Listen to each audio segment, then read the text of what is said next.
Welcome to CBC Windsor News at 6. I'm Meg Roberts. Thanks so much for spending part of your evening with us tonight. Well, there's concerns over the lack of support staff in public schools, which has the Ontario Secondary School Teachers Federation calling on the provincial government to double wages. Plus an update on the Nathaniel Veltman trial as he continues to get questioned about the motive behind the truck attack. And we have more reaction from local community members on the war that's raging in the Middle East. There are renewed calls tonight for the Public School Board to hire more support staff.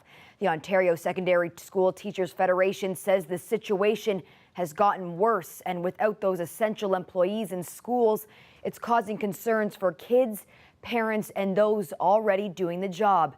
As Dale Mulliner reports, the Teachers Federation wants to see a big difference in compensation. I have friends that are EAs, and I can see how burnt out and how stressed out they are already. Jessica Susky has 3 boys with autism.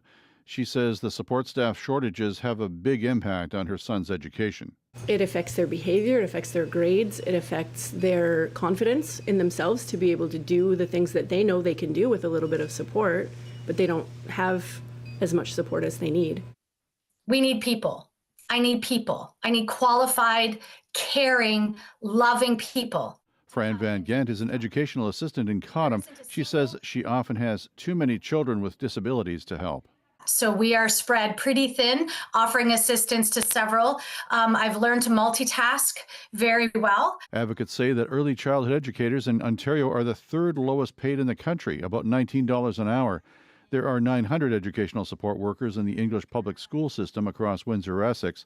The Ontario Secondary School Teachers Federation that represents them says at times between 100 and 150 can be absent for a variety of reasons, and there aren't enough people to cover for them. In addition, the president of the bargaining unit says there are 30 to 40 vacant positions that aren't being filled, and the province needs to double the wages to recruit more people. Inflation has risen through the roof. We're dealing with a government right now that doesn't want to give education workers a fair shake, a fair pay at the table. The Catholic Board is not immune, even though their support staff are paid better than at the public board. Jennifer Hennon's son, Edwin, is also autistic, and she says he has to share a support worker even though he should have his own. I would say, severely disruptive because he is unable to do school without his EA. He needs that person there one-on-one teaching him his specific programming. PC MPP Andrew Dowie points to a recent deal reached with CUPE members of support staff at Catholic schools as the government's willingness to negotiate, but he says the federal government needs to also put in some funding. It is important that we acknowledge the need to recruit and retain ECEs, and ultimately with bargaining, that'll be reflected in the government's approach that we need ECEs, and that the CUPE agreement has established that the government is willing to recognize the challenges in the sector. When it comes to support staff at the public board, if a deal isn't reached by the end of the month, the issue will be heading to arbitration. Dale Mulliner, CBC News, Windsor. The prosecution today questioned Nathaniel Veltman, the man charged with murder and terrorism-related offenses for killing 4 members of a Muslim family in London with his truck. As the CBC's Thomas Dagler reports, the issue in court is not what he did, but why he did it. Cross-examining Nathaniel Veltman in court today, the Crown Attorney zeroed in on a key piece of evidence found in Veltman's apartment. A lined sheet of paper with various speeds listed and percentages written next to them. The 22-year-old accused said he had done research online about vehicle collisions with pedestrians. Veltman testified he had written down the likelihood that a pedestrian would be killed or injured if they were struck at certain speeds. The prosecutor told Veltman, "This was you clearly planning on killing pedestrians with your vehicle." From the witness box, he replied, "I wasn't sure what I was going to do, but I was certainly in danger mode." Veltman does not dispute in June 2021 he used his pickup truck to run over the Afzal family in London, Ontario, because to him they looked Muslim. But in court today, Veltman denied that he did it to intimidate others with the same faith. Now that may prove to be crucial testimony. The Crown, remember, is trying to show the attack wasn't just first-degree murder, but that it constituted terrorism driven by Veltman's white nationalist ideology. He's pleaded not guilty to the charges. Members of the Muslim community could be heard in the courtroom today sobbing when the attacker testified about speeding towards the Afzals. Veltman said after his arrest, he felt what he described as demented hysteria and a sense of relief as well that he'd gone through with it. The jury is set to hear more evidence tomorrow. Thomas Daigle, CBC News, Toronto. An estimated 1,000 people flooded the streets of downtown Windsor last night to show solidarity with Palestinian people as tensions have escalated even further in Gaza. I'm coming here to express my sadness, anger, solidarity with Palestinians. I am Palestinian. I am originally from Gaza Strip. I have my family there, and they left their homes. Until now they are safe, but my friends start to die. It's no longer a Palestinian or any ethnicity issue. It's at this point is like a humanity issue. Right? All of us should stand with each other and talk for justice. This has been the second rally in less than a week, with hundreds of people showing support for Palestinian people. Police have maintained a presence at both events. The local Jewish community is also feeling on edge as the Hamas attack left hundreds of Israelis dead, including at least 6 Canadians. Throughout this, Windsor Rabbi Sholem Galperin says he's trying to be a voice of comfort and calm. Forget about where you're going to be standing on, if it's Israel or Palestine or this or that. There is human lives here. It's humanity. And we need to pray for peace. That's what our job is. Any life that is lost is a shame, it's terrible, it's sad, and makes me angry. Again, obviously, I'm not going to go into political. I don't know all the ins and outs of what's going on.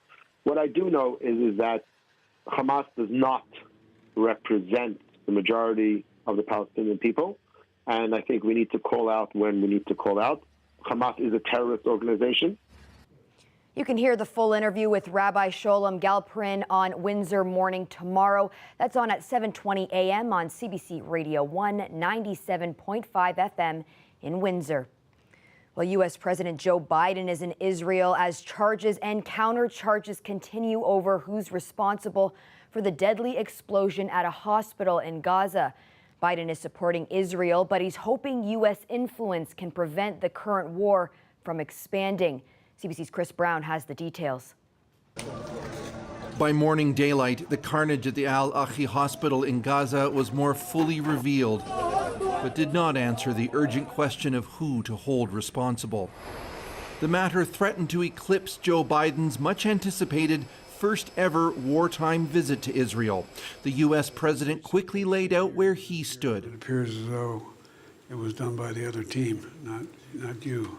Biden said U.S. officials backed the conclusions of the overnight investigation by Israel's military. Hamas checked the reports, understood it was an Islamic Jihad rocket that had misfired, and decided to launch a global media campaign to hide what really happened.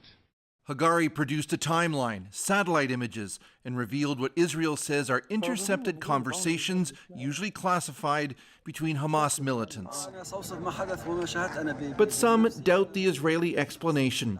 Dr. Fadel Naim was tending patients at the hospital when the explosion happened, killing up to 500 people, according to local officials, with many victims gathered outside waiting treatment or seeking safety. You don't accept that this was an Islamic Jihad rocket that... No. I am not a specialist, I'm not woman, but I see some videos from rockets come to Israel from our side. No, we didn't see anything like that.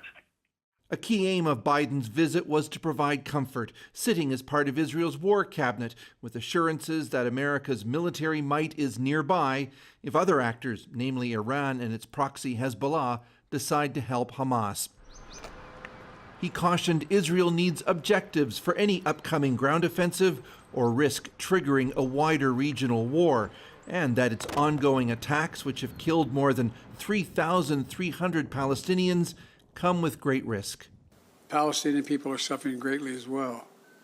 We mourn the loss of innocent Palestinian lives like the entire world.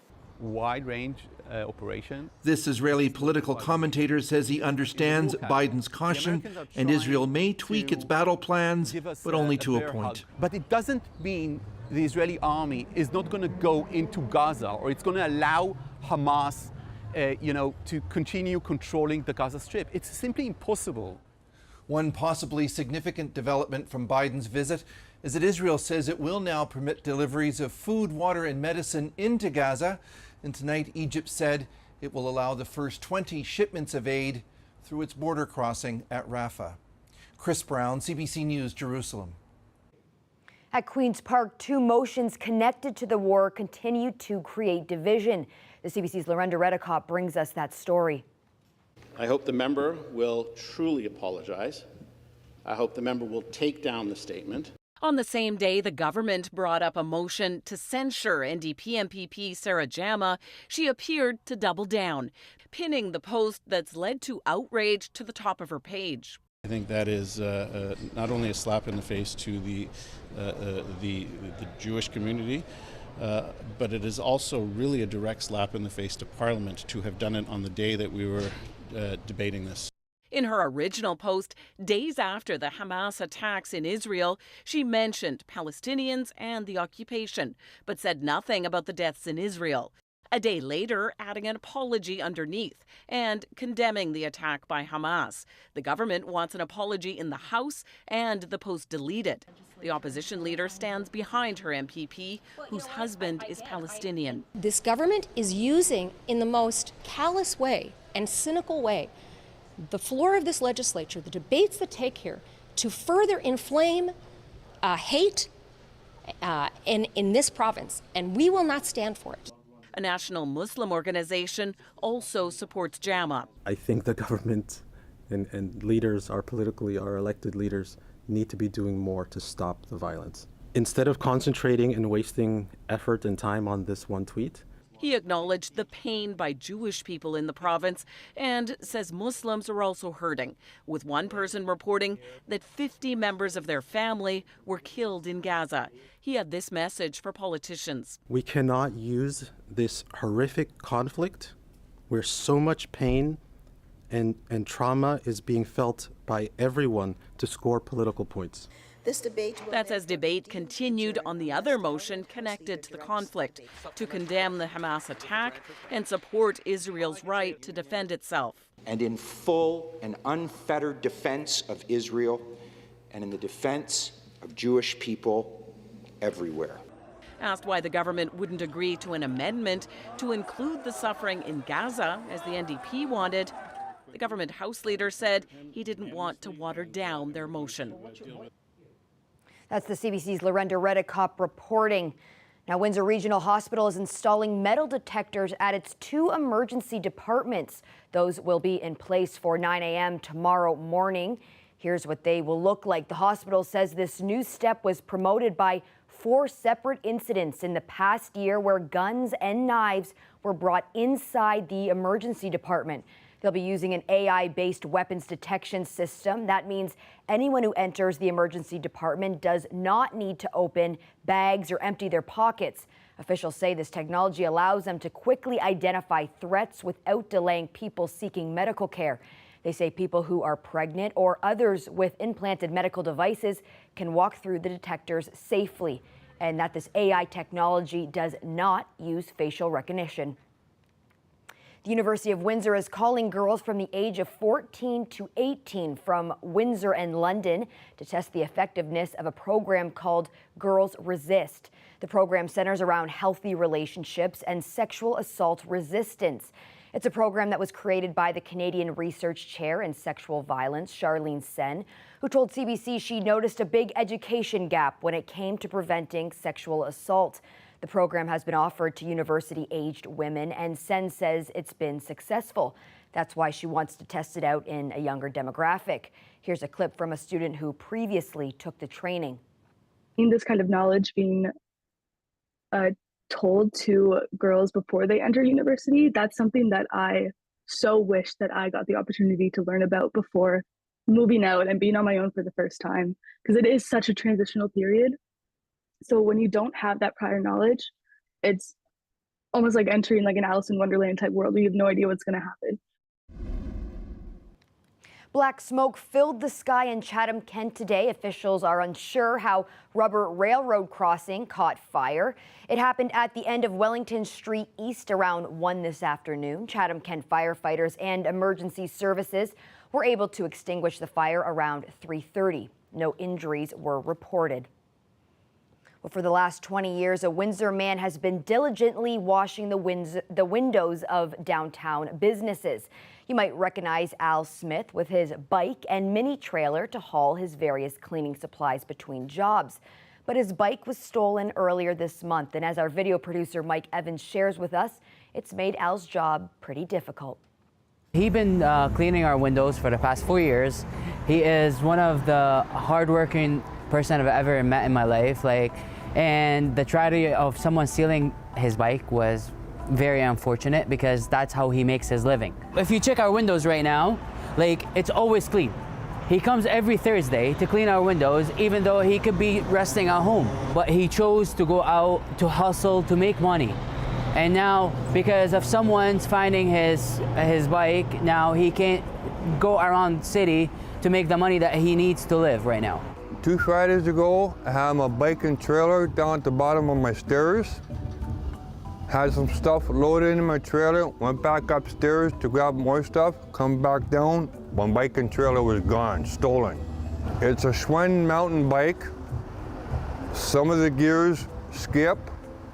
With that mountain bike, if they try to ride off with it, the rail is no good. Go into the spokes. How are you making do now, Al? Lousy. I have to pull the cart. How many days a week do you work, Al? I work 5 days a week, 10 to 12 hours every day. And what about the prospect of buying a new bike? Right now, I can't afford it right now because of my rent and some of the other bills that I have. What would you say to the people that stole your bike if you could talk to them right now? I feel sorry for them, okay? Number 2 is that they shouldn't go around and steal other people's property that does not belong to them. Well, cricket and lacrosse are Olympic sports once again. Both sports will officially return to the 2028 Los Angeles Olympics after a century-long break. Squash, softball, and flag football have also been added. We caught up with a local lacrosse player, Kane Murphy, earlier today about what this means for local athletes. So initially, one of my mom's friends' kids was playing house league lacrosse, and she came home one day and she's like, "Kane, there's this really cool sport, lacrosse, so-and-so's having a lot of fun playing it, they're scoring a ton of goals." I was like, all right, I'll give it a shot. So I went out there one night and scored a bunch, ran around, had some fun, and I just fell in love with it right away. I love the physicality part of it. Definitely the community, it's very inclusive. Just making a bunch of new friends and having a bunch of guys you can rely on, I like it. When you heard that lacrosse was going to be an Olympic sport in 2028, what'd you think? I have talked with my sister. She plays women's lacrosse with the Warlocks as well. And so she was the first person that brought it up to me. She said, "Hey, did you see this?" I said, "Yeah, I think it's awesome." So it definitely gives me some extra motivation to get out and practice more to try and compete for a spot on their team. I'm assuming you'd love to do that. Yes, that would be amazing. I think it's a great decision. I think it'll really help grow the game, get a lot of more people involved, and it'll just be great for the sport overall. Beautiful temperature out there today, made for perfect sweater weather. We have your full forecast coming up after the break.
Manitoba today, new Premier Wab Kinew and his cabinet were sworn into office. It was a first for Canada. No First Nations person has served as a provincial premier before. I, Wabanakwit Kinew, do solemnly swear. Kinew's new Democrats won a majority in the October 3rd provincial election. Also sworn in today were the first 2 Indigenous women to serve as cabinet ministers in Manitoba's history. Well, coming up, Colette Kennedy is standing by for a live look at your local weather forecast. Stay with us.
Colette, we had a gorgeous day here today. I was chatting with some colleagues who were out and about today, and they even saw people sitting on their patios. It's nice, right? Like with temperatures like this, I know we started the month off pretty well, Meg, but this isn't too bad to be getting close to the end, right? Well, this weather kind of tripped me up a little bit because I put all my summer clothes away, and now I'm thinking I could have maybe even brought them out a little bit today. Okay, you maybe, but let's not get carried away. Okay. Fair. Yeah, I'll take you into the forecast, and then we'll kind of see what's coming, because as we get into next week, in time for Halloween, as we get towards the end of this month, that's when we're actually going to see things cooling down again. But we're not there yet. Let's deal with, hey, conditions at the bus stop for us for tomorrow morning. For those of you headed off to school or parents that are going to be walking your kids, take the rain gear even though you don't need it in the morning. You may be like, okay, it's fine now. Well, that's my advice. About 10 degrees, we will be seeing kind of variable skies, but quite a bit more cloud cover moving in. And then we get into just sunny breaks and heading home and showers developing and winds starting to pick up a little bit too. But it will be mild again, perhaps not quite as mild as earlier today, up around 17, some high teens. Currently 15 degrees, 14 in Chatham-Kent. That southerly flow that's helped to pull those temperatures up, but it is all ahead of a system that's going to be bringing in more than just this in terms of the rain showers. This is just some spotty stuff kind of out ahead of it, and then we should see that backing off and we get into a dry slot as we go through the overnight hours, and then to those kind of mixing of clouds and mostly overcast in many areas tomorrow morning, and then the main line comes in for the afternoon. So that's what we really need to dig into here, is not only the timing with this, but taking you through how we'll see those winds pick up tomorrow night and get not just a little breezy, but quite gusty at times. So here we are tomorrow morning, and that's why you can see there'll be still some areas where we have some pockets of sunshine coming in, and then as we head into those afternoon hours, there's the rain showers, kind of the first band, then still scattered showers through the night and still lingering into Friday. We're going to be dealing with this even into the weekend. Eventually the temperatures will come down, but ahead of that you're going to find those winds get at times gusting perhaps over 50 kilometers an hour, and especially all along the north shore of Lake Erie. So that's what we're looking for. Big changes coming essentially in the forecast. Overnight temperatures are pretty mild, 10, 11 for our low into Windsor, and then looking ahead at how those things change and linger into that weekend, as I said. And then it's not just cooler days as we're going into next week, Meg. We're going to be talking as well about some cool nights coming our way. Not great for trick-or-treaters. All right, I never try and get too worked up on Wednesday for the weekend, but I mean, we're looking at some okay conditions, a little cooler. You know, it does cool down a bit, but once we get through the system and it does linger a little bit, that's right. I'm glad you picked up on that, because then we'll have a ridge building in and we'll get into some sunshine coming our way once again. And so, yeah, it's a little cooler. It's almost always the trade-off, right? Yeah, absolutely, absolutely. But I'm here for some sun always. Yeah, things are going to be at least looking up when we get to that, but just watching out as we could start to see frost like Sunday night into Monday starting to push into the region. So that'll be a change. Okay, so any last minute plants, those got to come in, all that kind of stuff. Yeah, and make sure tomorrow, even if you don't need it in the morning, you're leaving with some rain gear, because you'll need it later in the day, and especially towards the late afternoon and evening hours for tomorrow. Well, thanks so much for that, Colette. You're most welcome. Well, that's it for CBC Windsor News. Don't forget, for news anytime, you can go to our website at cbc.ca/Windsor. You can also download the CBC News app for stories that matter most to you. And don't forget to watch The National tonight at 9 on CBC News Network, 10 p.m. on the CBC News app, and on CBC TV. Thanks so much for tuning in. Looking forward to seeing you back here tomorrow night.